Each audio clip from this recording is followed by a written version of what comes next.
Hi friends, welcome back to my channel Poovadi Anu lifestyle. ಇದು ಪೂರಿ ಮಾಡ್ತಾ ಇರೋದು.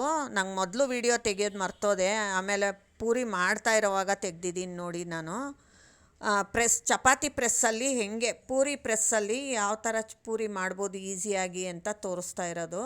ಉಂಡೆ ಮಾಡ್ಕೊಂಬಿಟ್ಟು 2 ಹಾಳೆ ಮಧ್ಯೆ, ಅಂದರೆ ಆಯಿಲ್ ಕವರೇ ಯೂಸ್ ಮಾಡಿದ್ದೀನಿ ನಾನು.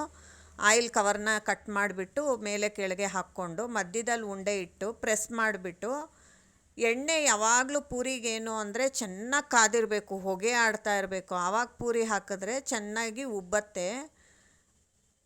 ಅದನ್ನು ತೋರಿಸಿದ್ದೀನಿ. ಇದು ಹಿಟ್ಟು ಹಚ್ಕೊಂಡು ನಾವೇನು ಪೂರಿ ಮಾಡಲ್ಲ ಅಲ್ವಾ, ಹಾಗಾಗಿ ಎಣ್ಣೆ ಕ್ಲಿಯರಾಗಿರುತ್ತೆ, ಗಲೀಜಾಗಲ್ಲ. ಅದಕ್ಕೋಸ್ಕರ ಈ ಥರ ಮಾಡಿಕೊಂಡ್ರೆ ಈಸಿ. ಆಮೇಲೆ ಉದ್ದದಿರಲ್ಲ. ಎಷ್ಟು ಪೂರಿ ಬೇಕಿದ್ರೂ ಒಬ್ಬರೇ ಮಾಡ್ಬೋದು. ಪ್ರೆಸ್ ಮಾಡಿ ಎಣ್ಣೆಲಿ ಬಿಟ್ಟು ಕರಿಯೋದು. ಎಷ್ಟು ಪೂರಿ ಬೇಕಿದ್ರೂ ಒಬ್ಬರೇ ಮಾಡ್ಬೋದು. ಅದಕ್ಕೋಸ್ಕರ ತೋರಿಸಿದ್ದೀನಿ. ನನ್ನ ವೀಡಿಯೋಸ್ ನಿಮ್ಗೆ ಇಷ್ಟ ಆದರೆ ಪ್ಲೀಸ್ ಲೈಕ್ ಮಾಡಿ, ಶೇರ್ ಮಾಡಿ, ಕಾಮೆಂಟ್ ಮಾಡಿ, ಸಬ್ಸ್ಕ್ರೈಬ್ ಮಾಡ್ಕೊಳ್ಳಿ. ನೋಡಿ, ಉಂಡೆಗಳ ಆ ಸೈಜಲ್ಲಿ ಕಟ್ಕೊಂಡಿದ್ದೀನಿ. ಸ್ವಲ್ಪ ಅಂದರೆ ಚಪಾತಿ ಕಲಿಸ್ತೀವಲ್ವ, ಆ ಥರನೇ ಕಲಿಸ್ಕೋಬೇಕು.